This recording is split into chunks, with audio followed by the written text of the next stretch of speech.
Hello, everybody, and welcome to the Thing About Football podcast. My name is Clint, and I am joined with Paulie. Guess who's back? Back again. Footy's back. Tell your friend, Matt, Footy's back. I was just going to say, it's just you. Footy's back. Starts tomorrow. It is. Footy's back, guys. Kicks off tomorrow. We're here to talk about, we're going to review the preseason. We're going to do a preview of the round one. We're going to give you our tips because we know that you don't care about it. It'll be very short and sharp because... that's what she said. Yes, I'm short and sharp. And it's like a stabbing-like motion. But, you know, whatever works. Are you excited for round one, mate? Mate, I've never been more excited in my life for around footy after... you can see under this. Again. Just because of 2 years of not really being able to go. True. There's just been a lot going on. I think footy is slowly coming back to become watchable again, you know. Yep. Better high scores and full forwards and all the things that we like from our last episode about the 90s and all the good stuff's coming back. Yeah. Did you watch a lot of the preseason? I know I checked out a bit. But I did. Yeah. I watched as much as I could. But obviously, you know, I work, 50,000 hours a week. Is that all? No, it was good. It was good to have footy back. I'm pretty pumped for tomorrow, the big grand final rematch. Grand final rematch. It's going to be hot. It's going to be really hot. I'm excited for it. Mm-hmm. I was going to go, but then shit's fallen through. So I'm very keen to just sit at home, a couple of beers, pizza, a few froths, sit on the couch and chill out. We'll get into that game a little bit later. But what did you like about the preseason? Anything stand out for you? In my notes here, I've written down that Richmond. Yeah. Richmond were probably I kind of agree with you. They over the course of the two games, not just the game against Hawthorn, both games they were really good. Moved the ball well. And I think everybody is of the same thought that Richmond aren't done yet. Like they still look good. They move the ball well. They've still got those names. People are writing them off in the media, but I think they were a bit stiff last year. They had a lot of injuries to key guys, and I stuffed them up. Yeah, if you're writing them off, do it at your own peril. Are they top four? I don't know. Are they top 8? Definitely. But we've got them finishing 9th. Exactly that. They will finish top 9. Top 9. No. Between 8 and 10.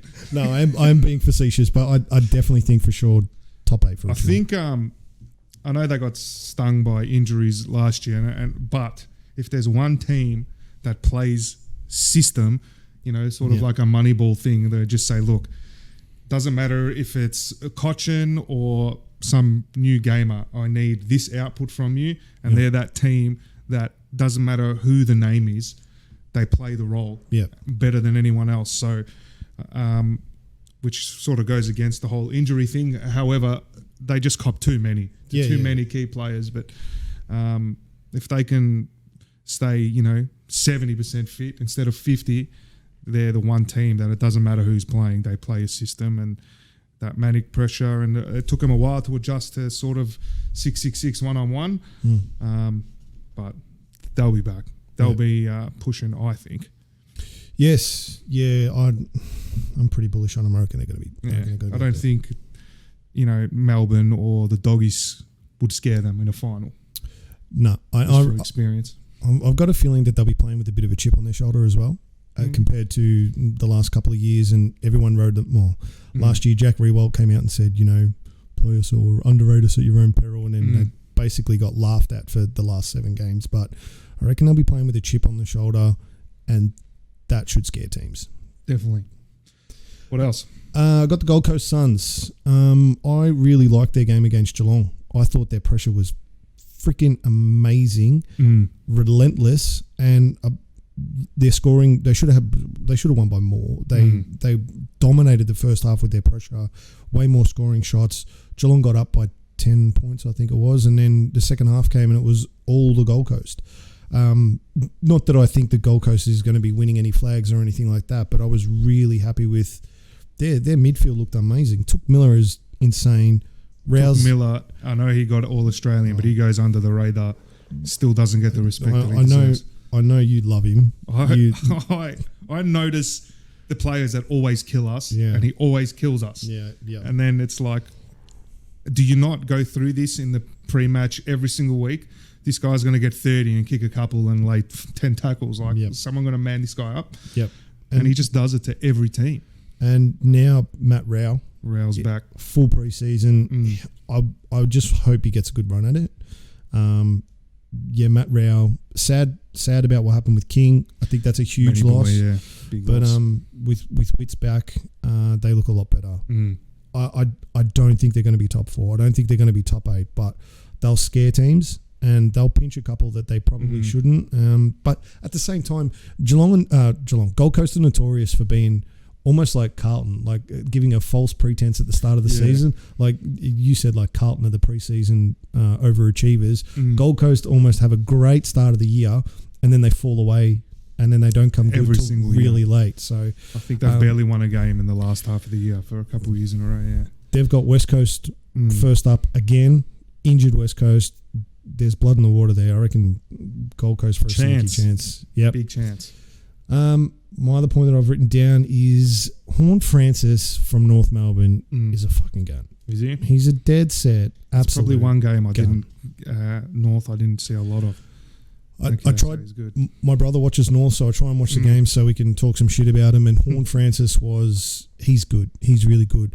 What I hope North Melbourne and the North Melbourne fans don't do is put the club on his back and say, "Here, carry us to the promised land," much like what Carlton did with Murphy and Gibbs and that. I just let him play, let him grow, let him develop, get some big bodies in around to help him. But they're okay. They got Stevenson, Taron Thomas in there, Simkin. If Polak has pulled his finger out on the wing and he's going to be okay, there's enough in there to give him a hand and give him a chop out. But he's a gun. And North have got a good one. Harry's brother to lift in the back line there. He's all right. He's solid, man. I don't mind him. Look, if we ever had a chance to get him, like I wouldn't be disappointed. We'll chuck him in. He's just solid. You know, if he can do his job and take the most dangerous forward week in, week out, then North have a win there. I've lost Tarrant, which probably hurts their experience in the back line there. Yeah, and that's development. That's huge because he was a bulldog for the ball as well. So. Yeah, I still think North are going to be bottom 4, but as long as there's effort there, and they keep developing, I think they'll be all right. But they showed enough. Yeah. All right. What do you got, mate? Well, what I liked, Paddy Cripps. Paddy Cripps, again, I know it was only pre-season, but it was good to see him licking his lips again and just absolutely manhandling people. Can I just do a rendition of you from last week when he kicked that goal with Clayton Oliver hanging off him? Yeah. All right. and then you just started pissing your pants laughing. Just, you said a little bit about Clayton Oliver that game too. I gave Clayton Oliver a bit of shit. You did. You were giving... I was giving him a lot because, he's probably the premier guy with Petrarca at the moment. Yep. And... Cripps has been down on form and probably hasn't been 100% right and had not trusted himself or his teammates enough to do the things that he knows he can do. And then you could just tell that he was on and he had it and he was just playing with him like he was his food. He was manhandling him like an OnlyFans kink chick, just doing what he wanted, choking the shit out of me, daddy. And I just loved it. I just loved watching it. And I could see Oliver was sort of just looking around like, the fuck am I going to... How am I going to stump this guy? Like, I can't. He just couldn't. He kicked 4 or 5 and had 30 plus and however many contested and just did what he wanted. Again, it was pre-season and we don't know how hard Melbourne were going, but no one wants to get beaten. No, they don't. Not like that. But like you said, we're Carlton are the overachievers of the pre-season, so we'll see on Thursday night. Another big thing that it's only just come out in the last couple of days or even in the last 24 hours, Doherty. He's playing round 1. He's a lock. The Doc. It's the first sort of feel-good story of the year, and what a better, there's been a lot of, rest in peace to the great Shane Warne, and all these things sort of going on. Like, you never know what's going to happen. A few times Doc's probably thought, my career's over, and never given up, and pretty much isn't going to miss a game, really. Has there been a more unlucky guy in footy? Like, Alex Johnson comes to mind, Cruiser comes to mind, Menzel comes to mind. But Doherty's had 2 ACLs, 2 bouts of cancer. Freaking hell. And then his first game back was in the 2s, and he had 40 stats. Yeah. And then obviously Vossi's just... You're in, mate. We need him in. And I shouldn't say we need him in. I'm a mutual fan. But the Blues definitely need him in. I think we've spoken about this before. The Blues' biggest weakness is their worst 6 players. Yeah. And if you can get some of your A graders in and remove those bottom few players, but what I was thinking of, the back line seems pretty set. I don't know if there's really room for him there. If you chuck him on a wing or even chuck him through the midfield. Wherever. It shouldn't be an issue. You got Saad back there. You got Newman. A player like Sam Doherty plays. It doesn't matter where you play him, he plays. When he gets his first touch, does everyone cheer? Everyone clap? Richmond supporters as well? Yeah, I hope so. I'm sure they would. Hope you got to appreciate that. Hope he kicks a goal early. It's a standing ovation. And then we go on to win by 1,000. Yes. Another good thing that I like for starting this year, even though us being Carlton fans, and Carlton Richmond have sort of opened the season for many a year now, but I hope that they continue this, just the grand final rematch. I think it's just a huge way to start the season. Obviously, the loser from the grand final will come in wanting redemption. The winner's going to unveil their flag, and I think that's going to pump the doggies up a lot. They're going to hate that. There's going to be a lot in this game because Melbourne have had a pretty talkative preseason. Like there's been, they're almost in punch-ons in nightclubs over the preseason, all that kind of stuff. So unveiling a flag in their face. In your face. Shit. Caleb Daniel's going to be just watch him throw his weight around. Mate. We've got to call Sportsbet up, actually, because I went on the website today and I couldn't find Caleb Daniel hit-outs at any type of money for that. So it's a rort. Come on. It's just easy money. Like, we need to get him in there. Easy money for the bookies, maybe. All right. What about, is there anything you didn't like from the preseason? Any worrying signs, maybe? West Coast Eagles. Yeah, they look fucking shit, don't they? Poor West Coast. Well, their injuries have just they've just copped it. They've been taken to Browntown in terms of injuries. But it's going to be tough for the West Coast Eagles. They don't get everybody back straight away, and they've got I've got it written down here: Suns, North, Dockers, and Collingwood in the first 4 games. If they get run over by those teams, after that it gets hard. They play like 4 of the top 6 teams from last year. That's scary. That's really, really scary. Look, it's the teams you want to play, but it's a bad time for them. 100% Because if they drop half of those, they should win all of them. Yep. Yeah. Yep. So the West Coast Eagles, I think there's worrying signs for the West Coast Eagles, especially if they lose round 1. The other teams will just be licking their lips. Is the darling he got vaccinated? Did he? He got vaccinated, but then something happened, and there's a chance that he's not going to play, or he's not going to be able to make it back. Something around a health scare. I haven't had a chance to look into it, but it was only like a brief headline that I saw that he's been vaccinated, he can play, but there's underlying health something, and he possibly won't play. Check it. Essendon, the Essendon last time they won the finals. Where we're up to? What do they got? 4,600 days. Whew. It's all right. I normally do that without having sex. That's just normal for me. Sorry, Bombers fans, but that comes up on its own. I don't. No, you're not sorry at all. You fucking made that. What are you talking about? Hey, Bombers are one of those teams. I think I can't remember who said it. Someone that I don't even like, but I was looking at it and I just thought, okay, the Bombers are a chance to push the top 4. The fact that they lost to St Kilda on the preseason, nothing. We're not reading anything into that. So that's what I thought. On paper, Bombers look really good. Their midfield looks amazing. One good forward away from being a good side. Yep. A really good side. And even probably a backman as well. Yeah. If they had a Harry, or okay, Harry's a hard one, he's a Coleman medalist, but one of those, or a Lynch or a Cameron, or who else is about Norden, any of those top line guys, a Darling. Yep. Just a focal point, you would. I mean, a fit Joe Danaher would have been perfect. Poor bastards. And what else from pre-season? Anything? Yeah, it was probably really only West Coast Eagles, Hawthorn. Hawthorn is one that I've noticed, and I don't want to read too much into it because I know they're a young, sort of developing side. I just feel like I watch them and they're going to struggle to kick goals because they rely heavily on Bruce and Gunston. And if they don't fire, it's like where they're coming from. They got rid of O'Brien to the Bulldogs. I know he was, here or there. Andy. The other guy they got, what's his name? The one, the Mitchell Lewis, who's still young, and they're going to struggle. They're going to struggle a lot to kick a score. I feel. Yeah, they had 2 games. I know the one against Collingwood, the preseason one.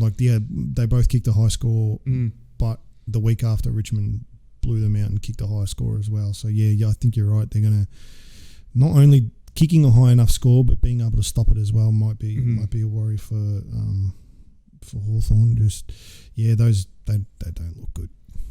Well, they've still got some decent midfielders, but it gets to this stage now, and us would have seen it at Carlton. You've got some decent midfielders playing in a team that's not sort of winning, so your heart's really not in it. Is Mitchell going to kill himself to get that ball? Is he going to just do it to get his own stats? And a couple of injuries, you start feeling sore. All of a sudden, you don't go in as hard as what you do. And as soon as Mitchell stops, Diego Mira stops, then that's your class sort of really ball winners stopping going in for the ball. So I'm worried about Hawthorn. And they've lost the silk, of Burgoyne, these experienced guys. But gotta make a difference. You feel sorry for them? Man, fuck them. They've won all their flags.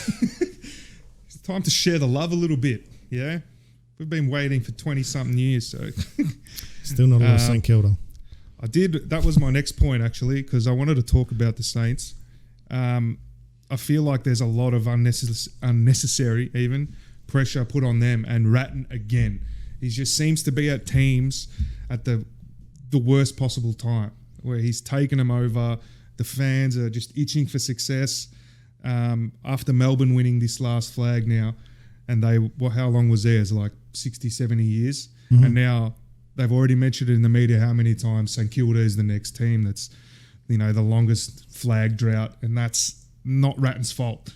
He's just there and he's trying to put a team together and get him to play a system, and now he is going to be the one. If they don't have early season wins, I feel like it's unfortunate for him and the Saints that he's going to be mentioned in the media non-stop. Ratton. This pressure will be under his ass. And then it doesn't become about playing those kids anymore. It's just you play those same average duds to try and, just get a win. And it's not about team anymore. It's just about result, and it's not what footy should be. I'm the same way. I feel sorry for Ratton. I think you're right. He's coming at the wrong time. It's almost like Michael Voss when he first started at Brisbane. He came in at a time where the higher ups or the people thought, or the media thought, or whatever it was, thought that they were ready for a flag. They went out. They got Fev. They bought a heap of. They got. I can't remember who else they got, but they tried to get a heap of players. Top-ups, to Staker and this and that. They tried to have a run at a flag, and it didn't work. And Michael Voss wasn't allowed to do what he wanted to do, and in turn, he got the arse for it. Brett Ratton's of the same ilk. He's in that same... I feel like poor Brett Ratton is in the same position where St Kilda have gone out, they've bought the players like Hill, Jones, Ryder to have a crack. Genuinely, and that's what it was. And I just don't think they're there. And Ratton is unfortunately going to be the whipping boy. He's going to be the whipping boy again. And I guarantee the media's stupid. They need a story. They need to put someone under the burner. And I hope that the Saints do well and that his name stays out of it. Yeah.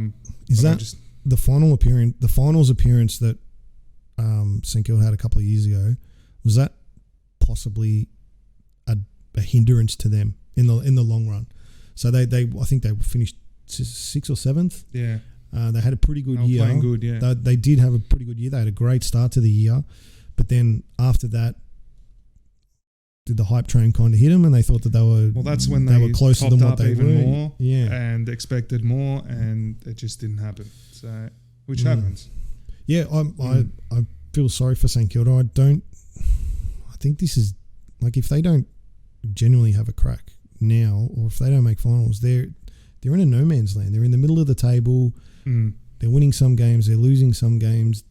They're definitely not winning a flag. No. And they're not young enough to be building to win a flag at the moment. You know, when you've got your Hill, your Jones, and all that kind of stuff, and Ryder in the team, they're a little bit too old to be say they're rebuilding. Yeah, they're in this weird middle ground where they're just not close enough to be taken seriously, and they're not going to fall that far back where they're going to get number one picks. So St Kilda are in for a weird season, and then possibly a weird 2-3 years after that before they start to find their identity. Yes, St Kilda are a weird side for me. They're going to be hard to get a ring on. They're going to be hard to tip for and against, because they're going to win games they shouldn't, lose games that they shouldn't, and yeah, I don't know. I feel sorry for St Kilda. They're in a no man's land for me. But if we're wrong, if you think we're wrong, hey, tell us that you think we're wrong. I think the Saints too, sort of like Carlton, have relied too much on one guy in the midfield, especially to, you know, and it's not that if he's off, they're off, because Jack Steele is very rarely off, but he needs help. Yeah. You know, he can't do it on his own. He can't afford for Hill to go missing. Can't afford for Jones to have turnovers. You need Membry up forward kicking goals. It's time King starts clunking them and converting. They're capable. They're capable of making the 8, but they need to, like you said, win the ones they should and not lose the ones that they shouldn't. Yeah, they're capable of making the 8, but I think that's their top end. That's their high point. That's the max that they're going to reach. 7th or 8th. That's their top end for St Kilda. I can't see them beating anybody who finished top 6 last year. Yeah. So if you can't, I don't know. So in that spot there's going to be Essendon, you know, Geelong, maybe in that 5, 6, 7, 8. Yeah. Carlton would dream to be in. Thought about in that picture. Freo, GWS. GWS. Sydney, maybe. Sydney from last year. You know, that's considering you'd think Melbourne, Bulldogs, Port, Brisbane are the top 4-ish. Yep. So, yeah. No, that's... All right. I want to discuss some of the new rules, because we saw it in a couple of games. What did you think of the stricter holding the ball? Did you like it? To be honest, I couldn't really tell. Really? I watched a lot of footy, and if they were being stricter on it, to me it was just they were paying the stuff that should be paid. It is the way that I saw it. So I don't know if they are being, if the rule has actually done something, but it just looks like they're actually paying holding the ball the way we think it should be paid, or the way we thought it should be paid. It wasn't stricter, it's just they're paying it.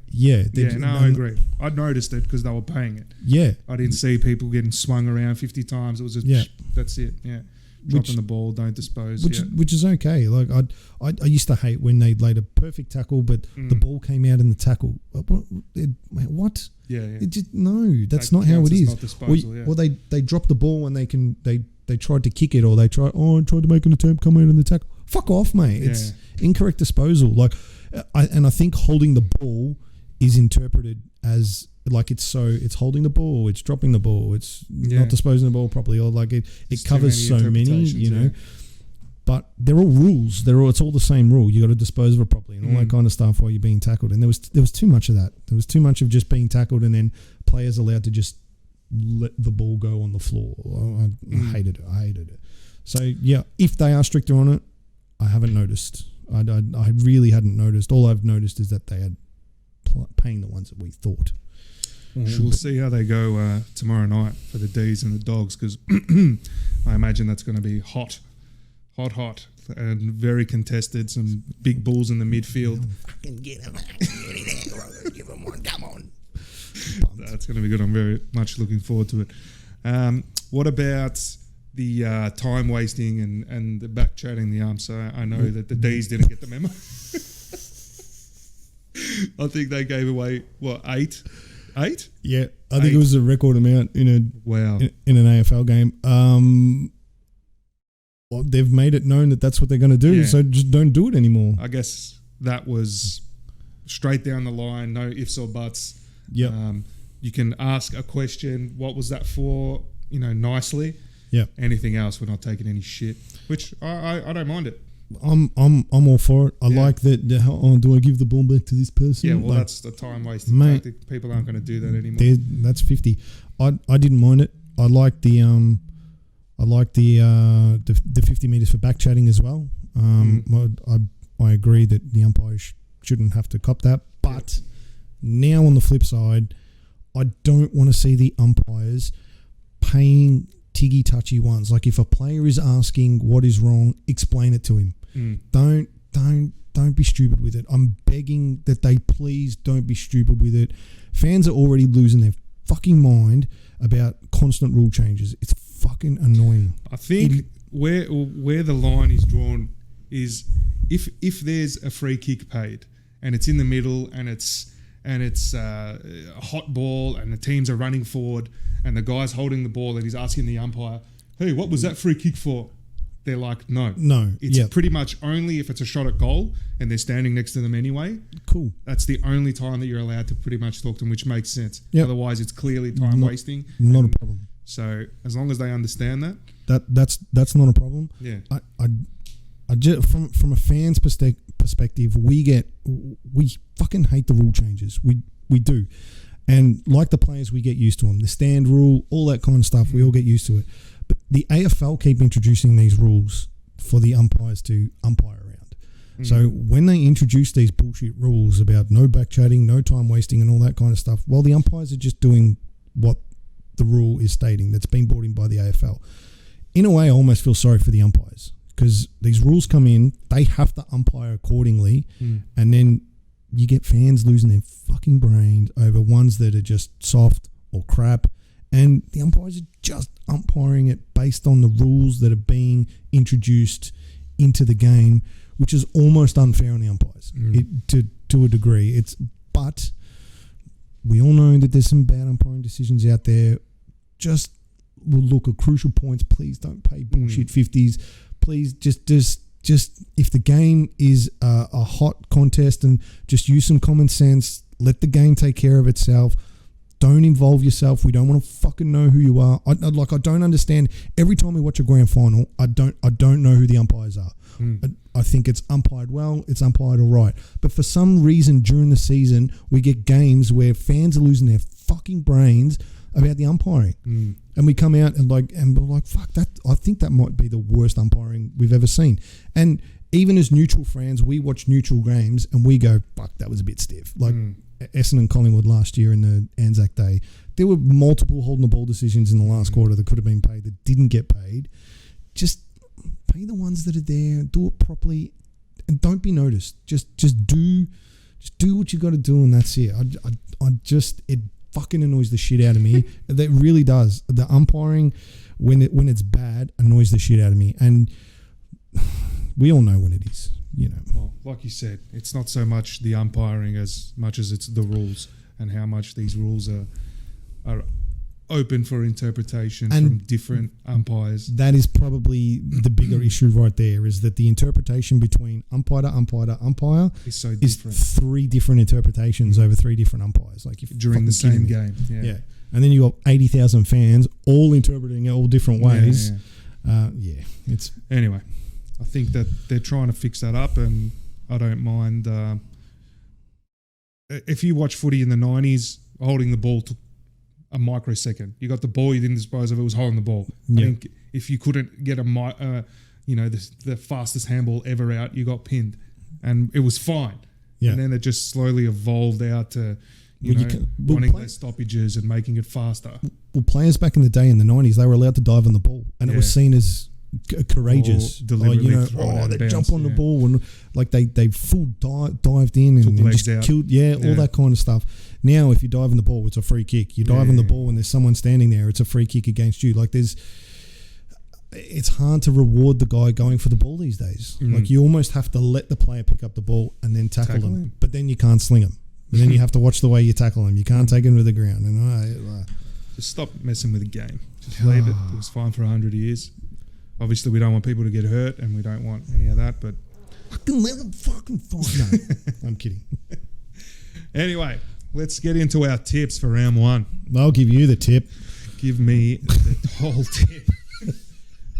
Doggies and the D's, the grand final rematch at the G tomorrow night.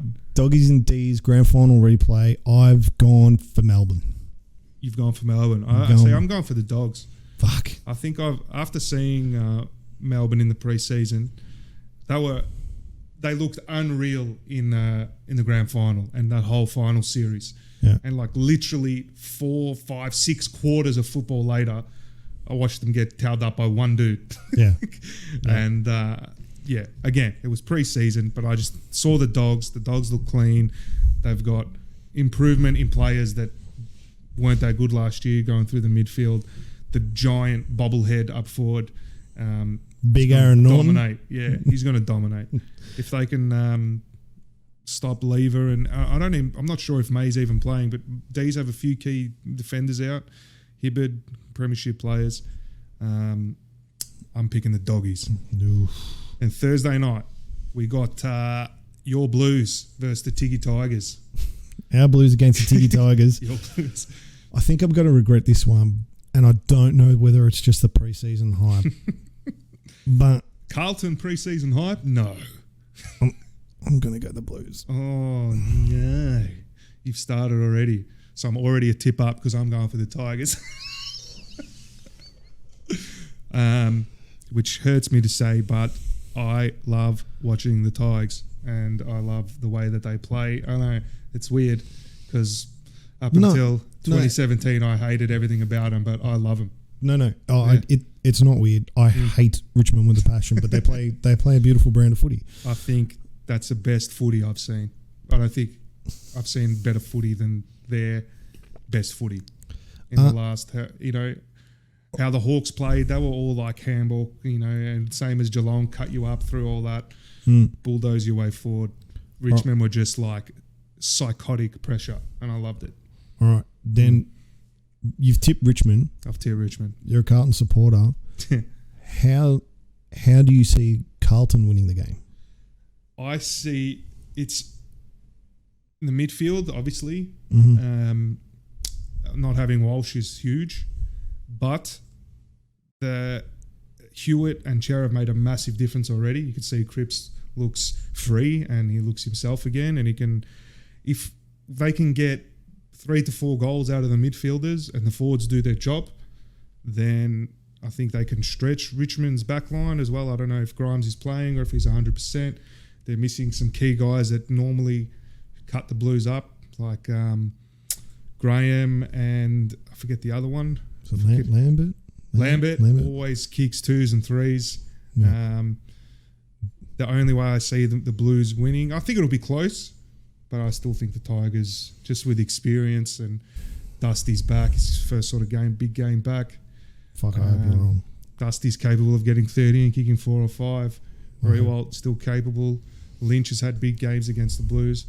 But yeah, they win the midfield battle and the forwards do their job, the Blues could win a close one. All right. After that, Friday night, Saints and the Pies at Marvel. It's a tough one. I've gone Collingwood. I've actually gone Collingwood as well, which, I hope the Saints win. But Pies looked all right. They looked like they scored pretty freely in, again, pre-season, so it means nothing. You can only go off what you've seen. But I think Collingwood, no matter if they're good or bad, seem to start seasons decent. And I didn't see a lot of the Saints, or the one game I did see, they weren't the best. And I don't know. I know they love King up forward and he's clunks it, but if he's got the ball and the game's on the line, like I'm not confident. So Nick Riewoldt type stuff. He'll take the mark, but he'll shank the kick. Riewoldt True. Gun. Saturday at the G, Cats and the Bombers. Another tough one. I think I've gone Essendon, Yeah. and I've gone Essendon purely based on that. I am pretty bullish on their midfield, and I rate their midfield highly, and I think that they can get it done against the Cats midfield. The Cats midfield's getting a bit old. It's going to be hard to chase them with Zimmer frames. So I think Essendon will run some rings around those old guys. If the Cats get on top in the midfield, though, it's going to be very, very difficult for Essendon to stop Cameron and That's Hawkins. what I've gone the Cats purely based on that. Okay, I think they break even in the midfield. They still got some capable midfielders there. I know Danger's old and Selwood's old, but all they got to do is break even, and then Geelong's forwards blow Essendon's forwards out. Yeah, I don't know. I think from what I saw with Gold Coast getting on top of Geelong's midfield, again, it's only pre-season. I don't know. I think Essendon could get the job done. It's a 50-50 one, actually. There's a lot of good 50-50 games this round. Yeah. Essendon are going to be without Harry Jones, though. I did read yesterday. That's going to hurt them a bit for some marking power, but I don't know. Peter, it's going to hurt us. It's going to hurt us not having the teams out when we do our tips. I know. I normally would never do that, but there's just going to be weird glitches in the video where we're going to come back and edit it. Come out and be like, I've picked Essendon.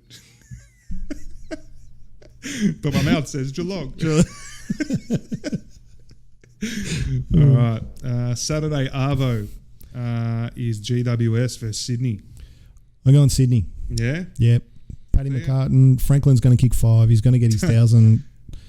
Did you not watch GWS in pre-season? They were one of the most impressive sides. You keep talking about GWS all the time, and I never watch them. They're one of the teams that them and Adelaide, I just never watch. So I'm amazed at how many good players they can lose and still be a decent side. And that's why I think I'm kind of leaning towards Sydney, because I'm just like, how many fucking players can GWS lose and still be competitive? So, okay, they made finals last year. Yes, they beat Sydney last year. I don't know anything about GWS. I know a little bit more about Sydney, so I'm going with Sydney. I think that'll be close too. I'm going the Giants. Saturday night we got Brizzy versus Port at the Jabba. Brisbane. Yeah, I'm going Brisbane. I think Brisbane.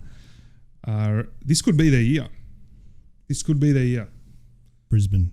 But again, it's all you need luck. You need all your good players. Bailey is a gun, absolute gun. Cameron is taking a next level in superstardom. Rayner's back. Lockie Neal's there. He's fully fit. Brisbane. A year into Danaher. Yep. Brisbane by a mile. All right, so we got Brisbane. We actually agreed on one. Did you actually see a TikTok that Mitch Robinson posted? He's talking to Charlie Cameron, and he told Charlie Cameron, "Why don't you ever do anything cool? Why don't you do anything?" It's all set up. And he goes, he's on the other side of the fence. He's like, "What do you want me to do?" Mitch flings him the ball, and he goes on to the boundary line, and the goals are over here, so he's on the boundary line over here. He kicks a banana. He's right footer. He kicks a banana and he spins the ball back this way through for a goal on the full. You're like, you're a fucking freak. I didn't see that. Fucking freak. You got to watch it. It's all I saw was great kick. Mitch Robinson taking a dump in some floodwaters or something. He didn't say that one.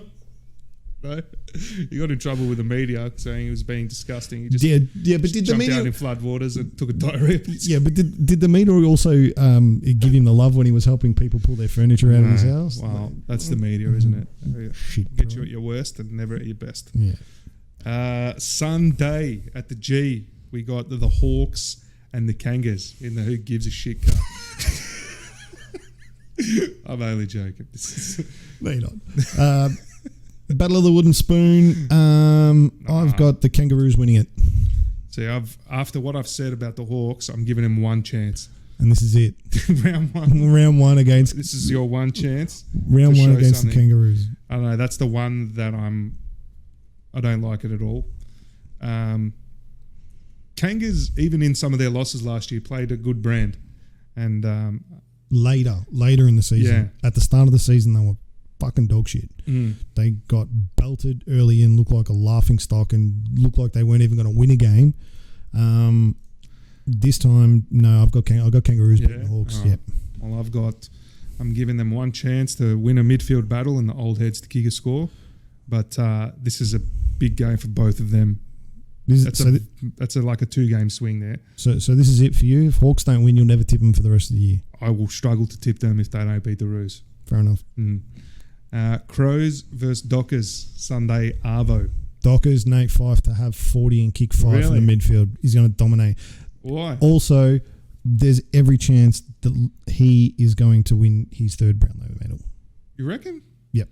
Why? Because he's a fucking gun. He's a gun. He's a dead set gun. I don't know. I think he tries to do too much. Nah, he can. He's Nate Fyfe. He's got enough help.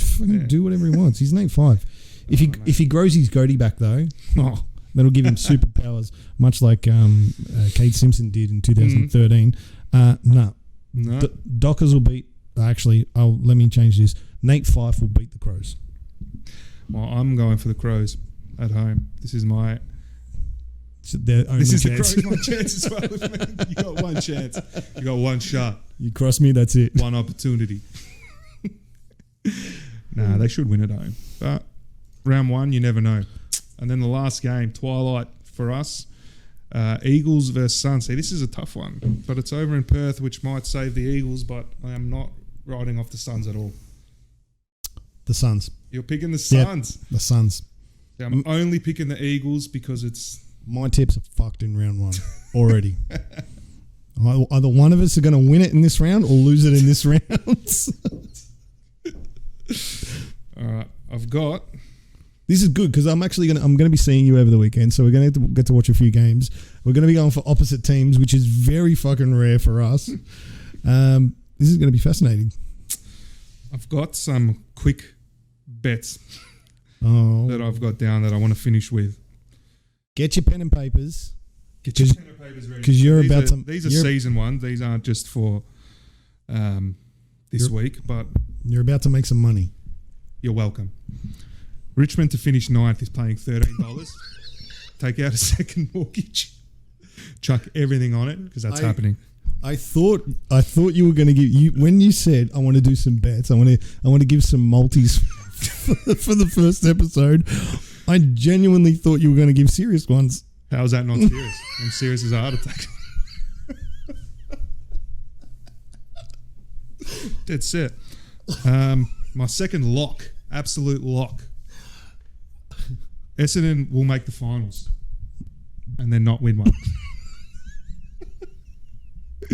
So by then, we should be at about 4,700 and something by then, and then it will continue on. So I'm sorry, Bombers fan, but that's $4. So that's just bargain. That's a steal.